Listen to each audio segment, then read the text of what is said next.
ஜெய் தமிழ் சஹான்ஜி பேசுகின்றேன்.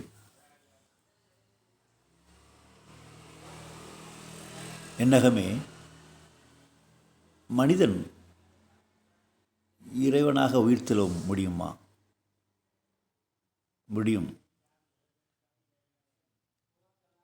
எப்படி என்றால், இறைவன் என்றால் ஒரு பொருள் அல்ல, அது இந்த உணர்வு நிலை. அந்த நிலைக்கு மனிதனால் உயிர்த்தெழ முடியும். அப்படி உயிர்த்தெழுவதற்காகத்தான் மனிதன் மனித பிறவி எடுத்திருக்கின்றான். அவன் எடுத்த உடனேயே மனித பிறவி எடுக்கவில்லை. பல பிறவிகளை எடுத்து கடந்து உயிர்த்தெழுந்து மனிதத்தன்மைக்கு உயிர்த்தெழுந்துள்ளான். இந்த மனிதத்தன்மை, இந்த மனித பிறவி எப்படி என்றால், மனித தன்மையிலிருந்து கடவுள் தன்மைக்கு உயிர்த்தெழுவதற்கான சூழ்நிலையை உருவாக்கி கொள்வதற்குத்தான் இந்த மனித பிறவியை தவிர, அதீத பணம் சம்பாதிப்பதற்கும், அதீத புகழை அடைவதற்கும், மிக உயர்ந்த பதவியை அடைவதற்கும் ஆகும் அல்ல.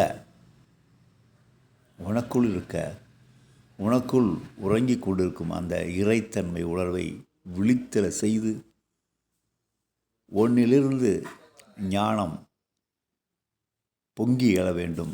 அந்த ஞானத்தை கருணையுடன் நீ பகிர வேண்டும். அதற்காகத்தான் மனித பிறவி, வேறு எதற்காகவும் இல்லை. இதனைத்தான் ஞானமடைந்த ஞானிகள் மனிதர்களிடையே அடிக்கடி சொல்லி ஞாபகப்படுத்தி கொண்டிருக்கின்றார்கள். மனிதா, நீ சாதாரணமானவல்ல, அசாதாரணம் உன்னுள் உறைந்து கிடக்கின்றது, அதை உயிர்த்தெழச் செய் என்று அடிக்கடி ஞானமடைந்த ஞானிகள், இயேசு, புத்தர் போன்ற, வள்ளலார் போன்ற ஞானிகள் சராசரி மனிதர்களை பார்த்து அறைகூவல் விடுத்து கொண்டே இருக்கின்றார்கள். விழித்தெழு விழித்தெழு என்று கூறிக்கொண்டே இருக்கின்றார்கள். அவர்களின் வார்த்தை உங்களுக்கு, உங்கள் இருப்பு நிலைக்கு, உங்களுடைய ஆணவ மனதின் இருப்பு நிலைக்கு ஒரு உறுத்தலாக இருக்கின்றது, தொந்தரவாக இருக்கின்றது. அதனால்தான் இயேசுவை நீங்கள் சிறையில் அடைந்தீர்கள், சாக்ரட்டிஸை விஷம் கொடுத்து கொண்டீர்கள். ஓசோ அவர்களை அமெரிக்க நாடு விஷம் கொடுத்து, இன்னும் கொஞ்ச நாள் வாழ்ந்து ஞானத்தை போதித்திருக்கும் அந்த ஓசோ அவர்களை விஷம் கொடுத்து சாகடித்தார்கள். அவர் புதுகோலியால் துடித்து இறந்தார். அவர் என்ன செய்தார்? ஞானத்தை போதித்தார், இறைத்தன்மையை சுட்டி காட்டினார்.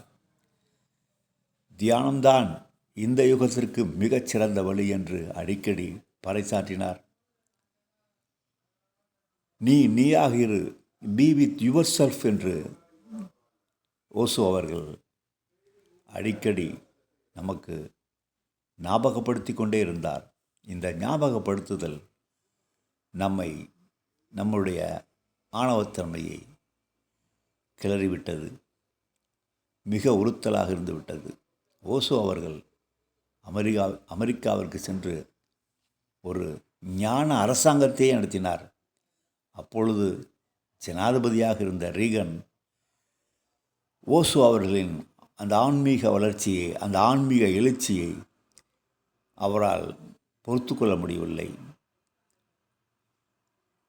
ஃபண்டமெண்டல் கிறிஸ்டியன்ஸ் பீப்புள்ஸ் ஓசோ அவர்களின் ஞான எழுச்சியை பொறுத்து கொள்ள முடியவில்லை. இப்படியே சென்றால் கிறிஸ்துவத்தில் உள்ள இளைஞர்கள் அனைவரும் ஓசோ பக்கம் திரும்பி விடுவார்கள் என்று பயந்துதான் ரெனால்டு ரீகன் மூலம் இயேசுவை கைது செய்தார்கள், சிறையில் அடைத்தார்கள், விஷம் கொடுத்தார்கள். ஆம், உன்னை விழித்தெழு என்று சொல்லும் பொழுதெல்லாம் உன் மானவ மனம் பாதிக்கப்படுகின்றது, உன் இருப்பு நிலை தொந்தரவுக்கு உள்ளாகின்றது. அதனால்தான் ஞானமடைந்த ஞானிகளை இந்த உலகம் சிலுவையில் அறைந்தும், விஷத்தை கொடுத்தும், துன்புறுத்தியும் சாகடித்து கொண்டே இருக்கின்றது.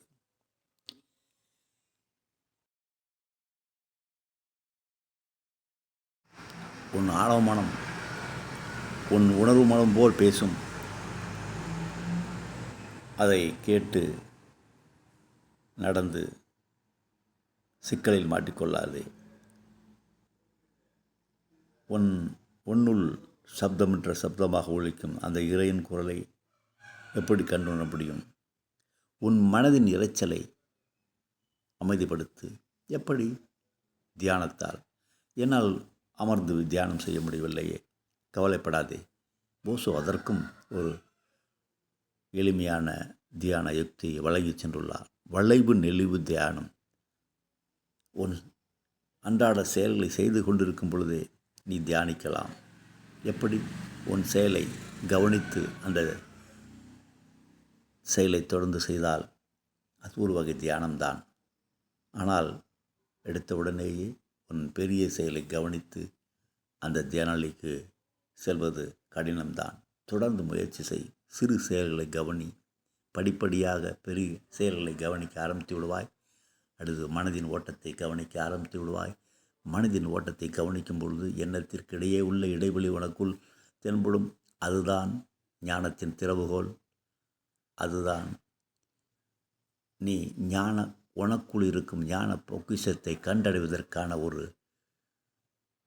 அரிய சந்தர்ப்ப காலநிலை.